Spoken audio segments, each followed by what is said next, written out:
블레셋 사람들이 하나님의 궤를 빼앗아 가지고 에베네셀에서부터 아스돗에 이르니라.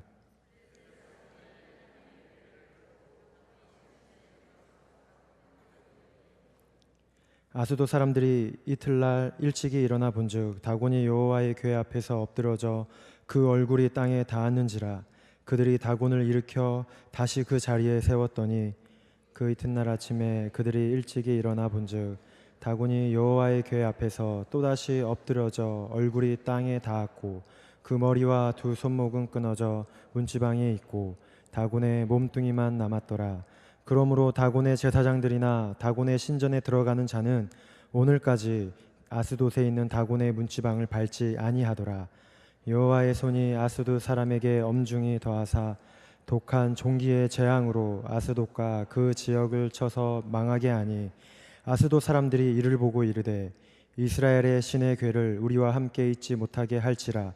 그의 손이 우리와 우리 신 다곤을 친다 하고 이에 사람을 보내어 블레셋 사람들의 모든 방백을 모으고 이르되 우리가 이스라엘의 신의 궤를 어찌하랴 하니 그들이 대답하되 이스라엘 신의 궤를 가드로 옮겨가라 하므로 이스라엘 신의 궤를 옮겨갔더니 그것을 옮겨간 후에 여호와의 손이 심히 큰 환란을 그 성읍에 더하사 성읍 사람들의 작은 자와 큰 자를 다 쳐서 독한 종기가 나게 하신지라. 이에 그들이 하나님의 궤를 에그론으로 보내니라.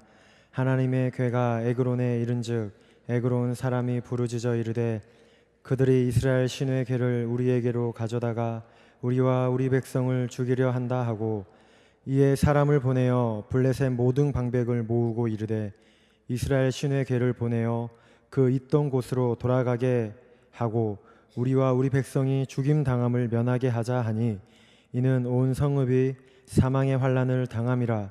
거기서 하나님의 손이 엄중하심으로 죽지 아니한 사람들은 독한 종기로 치심을 당해 성읍의 부르짖음이 하늘에 사무쳤더라.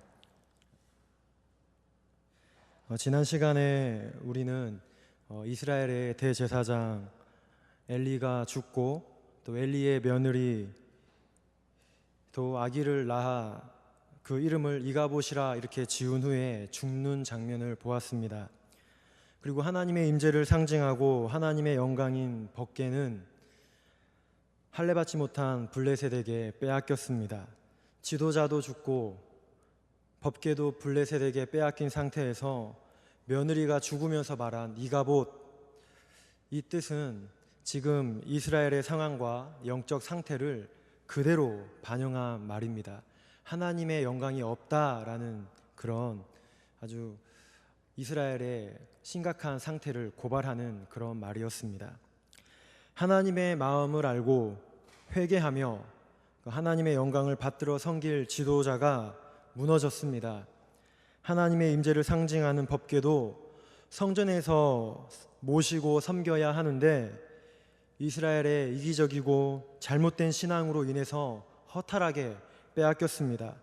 백성들이 의지할 곳이 없습니다. 지도자가 이러하니 백성들도 온전할 수가 없습니다. 정말 하나님의 영광이 이스라엘을 떠났고 이스라엘은 이제 더 이상 희망이 없는 것 같습니다. 그리고 오늘 우리가 읽은 말씀은 법궤가 전쟁 지역에서 탈취된 후에 블레셋 땅으로 들어오게 되는데 제일 먼저 아스돗에 오게 되고 다음으로는 가드 지역으로 이동하게 됩니다. 그리고 마지막으로는 에그론으로 이동하게 되는데 이 법궤의 이동에 따라 발생하는 사건이 오늘 본문의 이야기를 전개해 나가고 있습니다. 전쟁에서 승리하기 위해서 성소에 있었던 법궤를 실로에서 에베네셀로 이동시키고 엘리의 두 아들 제사장이었던 홈니와 비느하스도 함께 참여하였기 때문에 전쟁에서 큰 승리를 할 것이라고 이들은 예상했습니다. 그런데 결과는 어떻습니까? 비참하게 1차에서는 4,000명이 죽게 되었고 2차에서는 3만 명이 죽는 큰 패배를 맛보았습니다. 하나님의 법궤는 그들에게 승리를 주지 않았습니다. 하나님의 법궤는 어떤 능력도 발휘 하지 않았고 이스라엘에게 조금의 도움도 주지 않았습니다. 이스라엘은 법궤가 없어서 진 게 아닙니다. 하나님의 임재가 없어서 진 겁니다. 법궤는 그들에게 미신일 뿐이었고 그들의 신앙은 진정한 신앙이 아니라 종교였습니다. 하나님의 마음과 하나님의 뜻은 관심 없고 하나님은 그저 법궤로 가지고 다니면서 우리의 인생을 도와만 주면 된다라고 이렇게 생각하는 게 그들의 수준이었습니다. 천지의 하나님을 한낱 지방신으로 여기고 교회의 주인 되신 하나님을 자기의 수호신 정도로 생각하는 왜곡된 신앙이었습니다.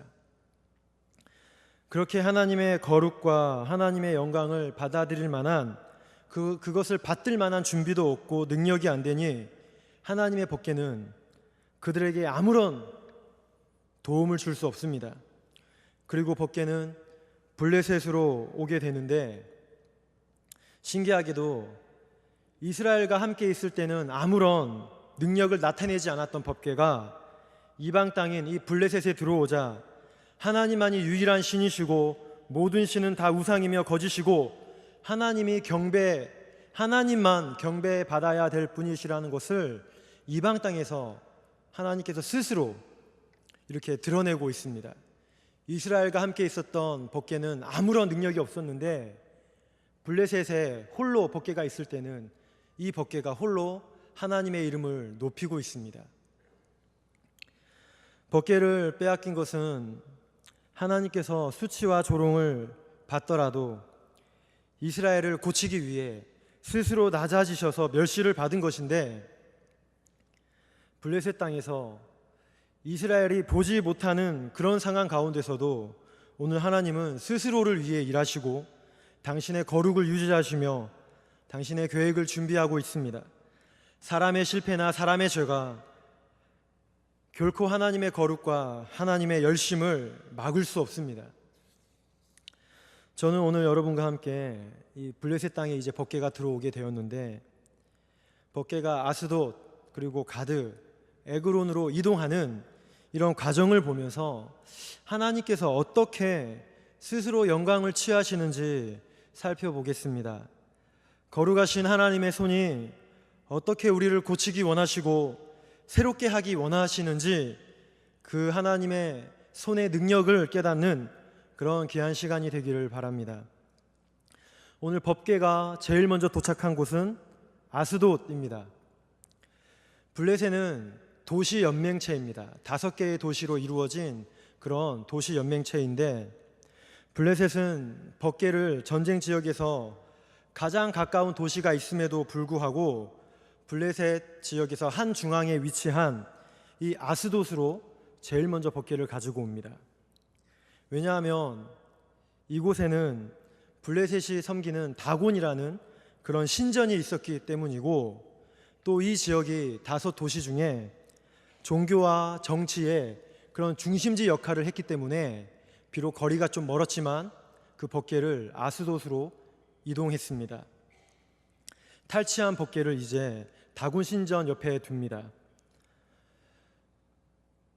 이 법궤와 이 다곤신이 동등하다라는 의미로 옆에 두는 것이 아니라 여호와를 전쟁 포로로 우리가 가지고 왔다는 의미로 그 다곤 신전 옆에 세운 겁니다. 블레셋은 전쟁에서 승리하고 이 법궤를 다곤 신전에 바치며 다곤이시여 당신만이 참 신이시고 당신은 큰 능력이십니다. 이 제물을 받으소서라고 하며 이 법궤를 다곤 신에게 바쳤을 겁니다. 그런데 다음 날 무슨 사건이 일어납니까? 그 블레셋의 교만과 그 자긍심은 오래가지 못합니다. 하루아침에 그들의 교만이 깨어집니다. 다곤이 여호와의 궤 앞에서 엎드려졌고 그 얼굴이 땅에 닿았습니다. 여러분, 이 모습이 무엇을 의미하는 것 같습니까? 글을 읽는 독자가 이 내용만 봐도 이것이 어떤 모습이고 무엇을 상징하는지 우리는 충분히 짐작할 수 있습니다. 아마 블레셋도 이 여호와의 궤 앞에 엎드려진 자기가 섬기는 신 다곤을 보며 혼란했을 겁니다. 아니, 우리가 섬기는 신이 이렇게 엎드려져 있다니 두렵고 충격에 빠졌을 겁니다. 본문 속에는 블레셋인들의 그런 신앙적 갈등이 구체적으로 드러나지는 않지만 기본적인 인간의 종교성만 가지고 봐도 이 엎드러진 자세는 무엇을 의미합니까? 경배와 예배의 자세입니다. 다곤이 지금 자기가 섬기는 신 다곤이 여호와 앞에서 엎드린 모습에 그들은 어지러웠을 겁니다. 어제 전쟁터에서 경험한 그런 군사적이고 정치적인 현실과는 완전히 다른 이런 엎드린 모습에 이들은 충격을 받았을 겁니다. 빨리 이 원인을 분석하고 되돌아왔으면 좋았을 텐데 이들은 이 사건을 그냥 그러려니 우연의 일치로 치부해 버립니다. 그리고 다시 다곤 신상을 세웁니다. 인간이 신을 만들고 있습니다. 두려운 인간이 자기의 목적을 잘 들어주는 신이 이겨야 한다, 그런 마음으로 다시 그 엎드려진 신을 일으켜 세우고 있습니다. 인간이 신을 세우고 도와주고 있습니다. 어리석은 인간의 모습입니다. 오늘 이 사건은 분명한 사인과 분명한 메시지가 있음에도 블레셋은 우연이다라고 이렇게 어리석게 생각합니다. 자신의 우상을 더 의지하고 있습니다. 그런데 결과는 어떻습니까? 다음 날 또 이 다곤 신이 엎드려져 얼굴이 땅에 닿았고 이번에는 머리와 손목까지 잘렸습니다. 그리고 몸뚱이만 그 자리에 서 있습니다. 잘려진 머리와 손목은 문지방에 있게 되었는데 그 후 블레셋은 지금까지 문지방을 밟지 않았다라는 그런 계기가 되었습니다. 머리와 손이 잘렸다는 것은 신상이 넘어지면서 충격으로 인해 부러져 문지방까지 닿았다라기보다 고대 전쟁 시에 전쟁에서 패배하여 잡힌 포로를 처형을 하게 될 때 이 목과 손목을 잘라서 이렇게 묻는 그런 풍습이 있었는데, 이처럼 목과 손목이 잘렸다는 것은 하나님의 승리가 확실하다는 겁니다. 법궤를 가져왔다고, 법궤를 전쟁터에서 블레셋으로 가져왔다고 블레셋 너희가 승리한 게 아니라, 너희가 섬기는 다곤이 참신이 아니라 하나님이 참된 신이라는 것을 스스로 하나님께서 증명하고 있습니다. 그러나 안타까운 것은 이런 하나님의 승리가 확실하게 보여지고 있음에도 불구하고 미신과 우연에 사로잡힌 블레셋이 이런 하나님의 능력을 보고도 아무런 변화가 없다는 겁니다. 분명히 이들은 자기의 신이 엎드려진 모습을 보고 두렵고 충격이었을 겁니다. 그러나 그들은 다곤의 제사장들이나 다곤의 신전에 들어가는 자는 오늘까지 아스돗에 있는 다곤의 문지방을 밟지 아니하였다라고 이런 기록만 성경은 남기고 있습니다. 하나님의 승리가 분명한데 이들은 다곤의 몸의 일부가 문지방에 닿았다고 그 문지방을 신성시하고 있습니다. 그것을 밟지도 못하고 있습니다. 오늘 성경은 이런 블레셋의 맹목적인 신앙을 비판하고 있습니다. 신기하게도 여러분, 오늘 이 모습, 이 문지방을 신성시하고 자기의 그런 신을 우상처럼 섬기고 있는 이 모습은 어떤 모습과 비슷합니까? 법궤를 가지고 전쟁터로 나갔던 이스라엘의 모습과 똑같습니다. 여러분, 이방 시인을 향하는 블레셋의 모습을 보십시오. 두려워하고 겁에 질려 있습니다. 자기가 섬기는 신이라고는 하지만 어떠한 인격적인 관계도 없고 아첨해야 하고 잘 보여야 하고 좋은 말 해주고 비싼 금은보화를 갖다 바쳐야 이 신이 자기의 얘기를 들어주고 잘해줄 것 같습니다. 다시 자신의 손으로 쓰러진 신을 세워야 자신의 원하는 목적을 이룰 수 있고, 그렇게 하지 못하면 이 다곤이 재앙을 쏟을 것 같습니다. 어떠한 따스함도 친밀함도 없고 비인격적인 요소와 맹목적이고 사람을 괴롭히는 요소가 우상을 섬기는 다곤의 이 블레셋인들에게 다분합니다. 성도 여러분, 그러나 우리가 섬기는 하나님, 우리가 예배하는 하나님은 어떤 분이십니까? 이런 껍데기에 흔들리는 분이 아닙니다. 중심을 보시고 우리와 친밀하길 원하시고 인격적으로 다가오시는 분입니다. 하나님을 향한 진실한 사랑 그리고 순결한 마음을 보십니다. 이방신처럼 무작정 목숨을 바쳐서 맹목적으로 나를 사랑하라 이렇게 가르치는 분이 아닙니다. 하나님은 우리의 자유를 빼앗고 우리를 감옥에 가두지 않습니다. 오히려 자유를 주시고 해방을 주시는 분이 우리 하나님이십니다. 예수님께서도 복음서에 보게 되면 마가복음 12장 30절에 우리에게 말씀하시기를 너희는 마음을 다하고 목숨을 다하고 뜻을 다하여 사랑하라고 이렇게 말씀해 주셨습니다. 목숨만 바쳐서 광신적이고 미신적으로 하나님을 섬기지 말라는 겁니다. 먼저 너희는 마음을 들여라. 너희 중심이 하나님을 향해 온전히 들여졌고 하나님과 바른 관계를 맺었는지 확인해야 합니다. 그리고 나서 목숨을 들이되 무작정 미신적으로 우상을 섬기듯 하나님을 사랑하는 게 아니라 뜻을 다하여 사랑하라는 겁니다. 여기서 뜻을 다한다는 것은 우리의 의지를 다한다는 그런 의미를 넘어서 내가 섬기고 싶은 대로 하나님을 사랑하고 섬기는 게 아니라 내가 원하는 하나님을 예배하는 게 아니라 하나님의 뜻은 무엇이고 하나님이 정말 기뻐하시는 것은 무엇인지 분별하고 살피며 그렇게 하나님을 사랑하라는 겁니다. 영혼이 무엇에 묶여서 괴로워하고 한숨 쉬며 그렇게 하나님을 섬기는 것이 아니라 말씀을 분별하며 하나님을 바르게 섬기기를 하나님은 우리에게 원하십니다. 뜻을 분별하는 것을 게을리한 채 덮어놓고 이렇게 믿고 있지는 않습니까? 혹시 분명한 메시지가 있음에도 불구하고 그것을 받아들이는 것이 아니라 원하는 결과를 기다리며 개인적인 목적을 위해 그것을 만들어가고 있는 그런 우상적인 모습이 나에게 있지는 않습니까? 하나님은 모든 것을 공의와 정의대로 이루어 가시는데 나의 소원이 더 강력하게 작용해서 하나님의 목을 죄는 그런 우상적인 모습이 나에게 없는지 돌아보게 됩니다. 또한 하나님에 의해 다듬어지기보다 하나님을 나를 위해 존재하는 분으로 착각해서 본성대로 이 기질대로 신앙생활하고 있지는 않습니까?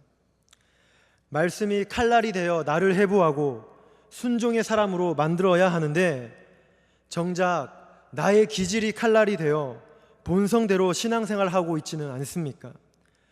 분별 없이 하나님의 뜻에 대한 고민 없이 목숨만 다하는 이런 열심으로 하나님을 섬긴다는 것은 나를 죽이고 사람을 죽일 수도 있습니다. 나의 기질은 이런 나의 본성은 고쳐야 될 부분이지 칼이 아닙니다. 하나님의 말씀만이 칼입니다. 그러나 이방신을 섬기는 이런 맹목적인 열심, 이런 기질은 무서운 칼이 되어 다 죽입니다. 말씀은 잘못된 것을 죽이지만 분별 없는 열심은 다른 사람이 좋은 것마저 질밟습니다. 주 안에 사랑하는 성도 여러분, 혹시 내 안에 우상적이고 미신적인 요소는 없습니까? 이방신을 섬기듯 그렇게 하나님을 대하고 있지는 않습니까? 문지방에 이방신의 몸뚱아리가 닿았다고 두려워서 밟지 못하고 앉거나 밟으면 수명이 줄어든다는 이런 미신적인 요소를 버리기를 바랍니다. 하나님은 안 계신데 벗게만 있으면 승리와 성공을 주신다는 이런 맹목적인 신앙을 버리고 하나님을 바르게 알고 참되게 하나님을 섬기는 우리가 되기를 바랍니다. 하나님은 예외적으로 한 나라의 수호자만 되시는 분이 아닙니다. 그런 지방신 정도가 아닙니다. 특정한 나라만 선민 국가를 만들지 않습니다. 어떤 권력과 힘을 가진 사람만 사랑하고 예외적으로 그 사람만 특별 대우하지 않습니다. 하나님은 온 천지의 주인이시고 만물의 머리가 되십니다. 모든 것은 하나님의 구원과 공의와 거룩을 위해 일하십니다. 하나님을 개인적인 수호신 정도로 생각하는 그런 편협한 생각을 넘어 하나님을 더 알고 더 진실하게 섬기는 그런 저와 여러분이 되기를 바랍니다. 그리고 이제 이 아스돗에서 있었던 사건은 이것으로 마무리되는 게 아니라 여호와의 손이 개입합니다. 다곤 신전을 넘어 이제는 아스돗 지역에 있는 사람들에게까지 독한 종기의 재앙으로 그 지역을 휩쓸고 있습니다. 우상을 무너뜨릴 뿐만 아니라 우상을 섬기는 사람까지 하나님께서 벌을 내리고 있습니다. 사람의 손으로 만든 우상은 아무 보호도 못하는 그런 상황에 하나님의 손이 개입하고 있습니다. 신전에서 멈출 수 있었던 재앙이 인간의 어리석음으로 마을까지 번졌습니다. 신전에서 블레셋이 깨닫고 돌아왔다면, 하나님을 인정했다면 마을 사람들까지 죽지는 않았을 겁니다. 하나님의 손이 개입되지 않고 사람의 말을 듣고 깨달으면 좋았을 텐데, 그리고 지금까지 되어진 것만 보고도 그냥 우연이겠지 이렇게 생각하는 것이 아니라 반복되는 일을 보며, 지금까지 반복되어지는 일을 보며 여기에는 필연적인 뜻이 있고 하나님의 승리가 맞구나 이렇게 깨닫고 스스로 돌이켰다면 이렇게 마을 사람들까지 죽는 일은 발생하지 않았을 텐데, 무지하고 어리석고 이기적인 인간이, 이런 우상적이고 미신적인 인간이 돌이키지 못하니 마을 사람들까지 다 죽게 되었습니다. 여전히 다곤이 자신을 부요하게 해주는 신이라 생각합니다.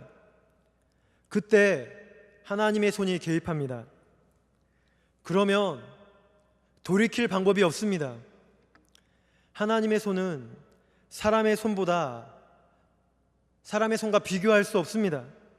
하나님의 손은 구원의 손이고 사랑의 손입니다. 그러나 하나님을 무시하고 회개의 기회도 버리고 그 돌이킬 수 있는 은총의 기회마저 버리는 그런 사람들에게 임하는 하나님의 손은 도망갈 수 없는 심판의 손입니다. 오늘 아스돗에서 스스로 자신의 권위와 영광을 드러내는 그 하나님의 일하심을 보며 이 블레셋이 돌이키면 좋았을 텐데 그냥 우연이거니 하니, 그냥 기질대로 성격대로 사니 피할 수 없는 재앙이 마을에게까지 임했습니다. 그리고 하는 말은 용서해 주십시오 라는 말을 하는 게 아니라 이스라엘의 법궤를 옮기자, 이게 그들의 대안입니다. 재앙의 이유는 알았는데 재앙의 원인과 해결책이 틀렸습니다. 법궤만 없으면 이 재앙을 피할 수 있다라고 이들은 안일하게 생각했습니다. 이렇게 한심하고 무지합니다. 법궤 때문에 재앙이 일어난 게 아니라 하나님을 무시해서 재앙이 일어난 겁니다. 하나님께서 주신 기회를 버리고 자신의 욕망을 여전히 섬기고 있기 때문에 재앙이 임한 것인데, 이 법궤 때문에 재앙이 임했다라고 이들은 생각하고 있습니다. 법궤만 있으면 우리가 전쟁에서 승리할 수 있다라고 이렇게 말하는 이스라엘과 똑같습니다. 바벨론으로 이스라엘이 포로로 끌려갔을 때 그 포로 전후에 이스라엘이 하는 말이 있었는데, 우리에게는 성전이 있으니 하나님이 우리를 심판하지 않을 것이다 라고 이렇게 이스라엘이 말을 하게 되는데, 그것과 똑같습니다. 형식은 있는데 내용이 없습니다. 껍데기는 있는데 알맹이가 없습니다. 성도 여러분, 혹시 껍질만 붙들고 형식만 남아있는 그런 우리의 모습은 아닙니까? 오늘 우리에게 우리의 내면을 향해 껍데기는 가라 이렇게 우리가 외치기를 바랍니다. 우리에게 외적인 환경이 먼저 회복되는 것 중요합니다. 그러나 우리에게 외적인 환경이 회복되는 것보다 더 중요한 것은 신앙의 회복입니다. 하나님 중심의 삶, 십자가 지는 삶이 먼저 회복돼야 합니다. 영적인 회복이 없는 환경의 회복은 금방 힘을 잃고 또 변질됩니다. 이스라엘이 포로로 끌려갔을 때 다니엘을 포함한 여러 선지자가 먼저 기도한 것이 무엇입니까? 하나님, 나라의 회복과 나라의 주권을 회복시켜 주십시오 라는 기도를 먼저 한 게 아니라 성소의 회복을 위해서 먼저 기도했습니다. 무슨 말입니까? 신앙이 먼저 바로 서야 된다는 겁니다. 환경이, 외적인 문제가 먼저 해결되고 풀리는 게 그게 우선이 아니라 우리의 신앙, 우리의 내면이 먼저 하나님 앞에 신실하게, 정금같이, 순결하게 바로 서야 된다는 겁니다. 성도 여러분, 우리의 믿음은 일회용이 아닙니다. 믿음의 회복, 십자가 정신의 회복, 경건의 모양만 있는 게 아니라 경건의 능력을 소유하는 그런 성도가 되시길 바랍니다. 그 다음에 블레셋이 취한 행동이 무엇입니까? 이 재앙 앞에, 마을까지 휩쓸어버리는 이런 재앙 앞에 하나님께 돌이키고 하나님을 인정하고 하나님께 회개하는 게 아니라 법궤를 갓으로 옮깁니다. 그게 최선의 해결책이다라고 그들은 생각했습니다. 7절에서 그의 신이 우리를 친다 이렇게 말해도 소용이 없습니다. 진정한 회개가 아닙니다. 가드는 여러분 어느 지역입니까? 골리앗의 고향입니다. 이 가드는 아낙 자손, 거인 자손들이 살고 있는 그런 땅입니다. 천성적으로 자신감이 넘치고 힘과 에너지가 넘치는 사람들이 많이 살고 있는 이런 특출한 지역입니다.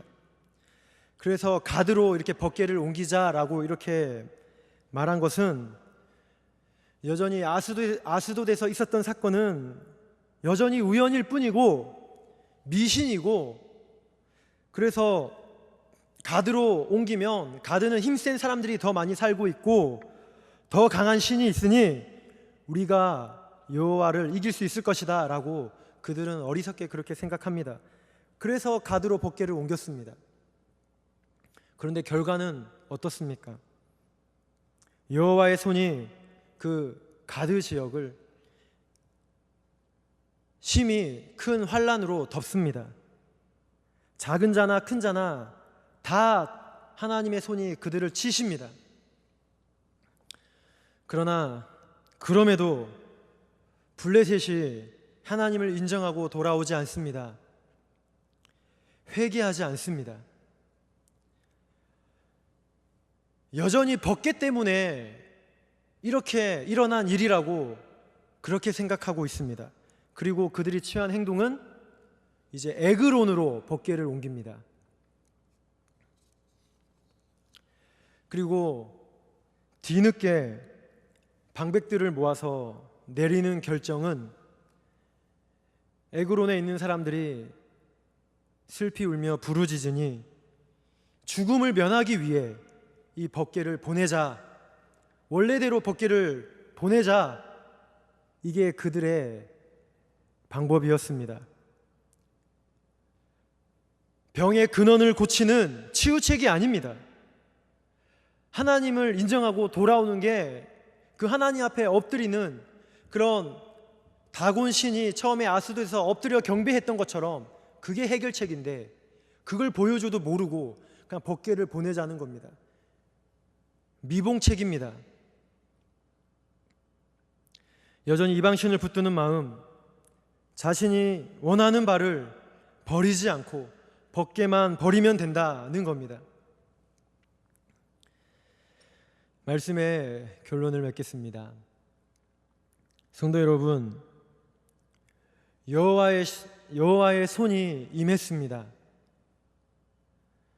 사람의 손은 자신의 우상을 세우고 있는데 하나님의 손은 하나님을 무시하는 자에게 두려움으로 나타났습니다. 이 심판이 임하면, 이 손이 임하면 피할 수 없습니다. 너무 늦습니다. 엘리의 두 아들이 죽기 전에 하나님의 분명한 경고가 있었음에도 또 무명의 선지자가 나타나서 그들을 향해 예고를 분명히 했었음에도 그 두 아들이 아무런 말을 듣지 않고 돌이키지 않자 결국은 하나님의 손이 개입해서 그들은 죽고 말았습니다. 한 사람의 마음속에 찾아온 죄는 결코 가만히 있지 않습니다. 더 강력히 역사하여 그 사람을 지배하고 노예로 만들어 버립니다. 그리고 말씀은 들리지 않습니다. 어떤 메시지도 분별하지 못합니다. 나는 다 옳다고 여기며 나를 위해 살고 또 형심만 붙들고 나는 안전하다 이렇게 안일하게 말하며 사는 사람으로 만들어 버립니다. 성도 여러분, 내 삶에서 나에게 자주 발생하는 일이 무엇입니까? 내가 자주 듣는 그런 말들은 무엇입니까? 그런 것들을 그냥 우연으로 치부해버리고 무시하고 있지는 않습니까?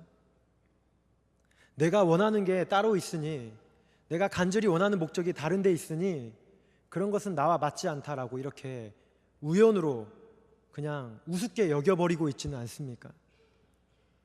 하나님께서는 다양한 방법으로 우리에게 말씀하시는데 분별하고 자신을 살피기보다 나와 맞지 않는 것이다라고 이렇게 생각하며 귀를 막고 무시하고 있지는 않습니까? 오늘 블레셋같이 법궤만 없으면 재앙을 피할 수 있고 또 이스라엘같이 법궤만 있으면 승리할 수 있다고 이렇게 껍데기만 붙들고 살고 있지는 않습니까? 법궤를 옮기는 가운데에 하나님의 능력이 분명히 나타나고 있고 살아계신 하나님이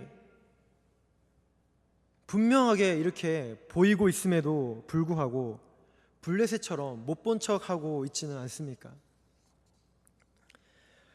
얼마 전부터 뉴스에 서울 석촌호수 주변으로 도로 지하에 동공이 발생했다라는 그런 뉴스를 계속 보도되고 있습니다. 그리고 그 원인을 파악하고 있습니다. 사람들은 두려워합니다. 혹시나 또 한순간에 땅이 꺼져서 그런 위험을 당하는 건 아닌가 두려워하고 있습니다. 그 큰 구멍이 어느 날 갑자기 한순간에 발생한 것일까요? 저는 그 사건을 보며 상풍백화점이나 성수대교 같은 그런 사건을 또 한번 생각해 보게 되었습니다.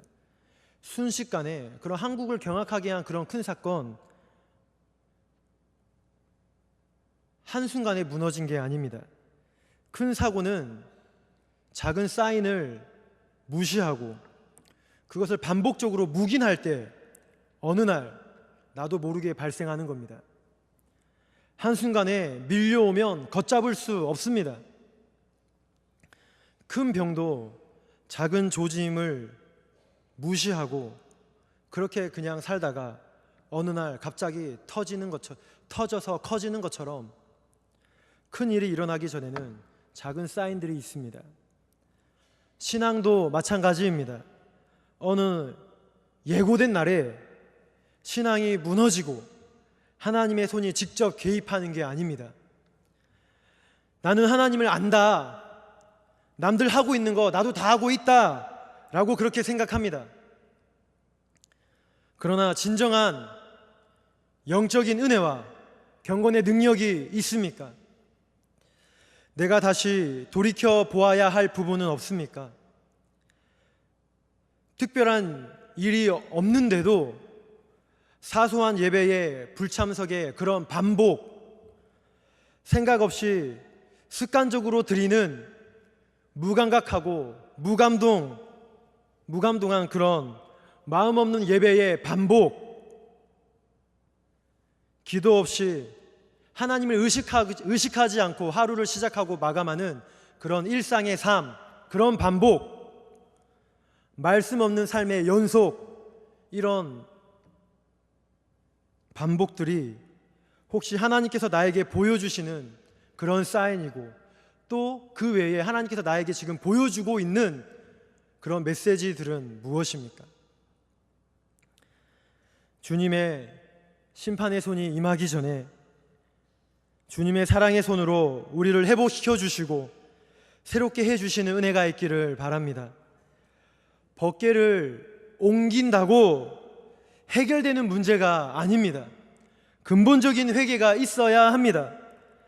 하나님을 인정하고 마음 중심에 하나님을 모셔야 해결이 됩니다. 법궤가 있고 없고의 문제가 아니라 내 안에 하나님이 있고 없고의 문제입니다. 이방 땅에서도 자신의 영광과 이름을 위해 일하시고 하나님의 구원과 계획을 준비하시는 하나님께서 우리의 껍데기를 벗겨주시고 진실한 신앙인으로 거듭나게 해주시는 그런 은혜가 있기를 바랍니다. 그렇게 신실한 하나님의 백성이 되는 저와 여러분이 되기를 주님의 이름으로 축복합니다.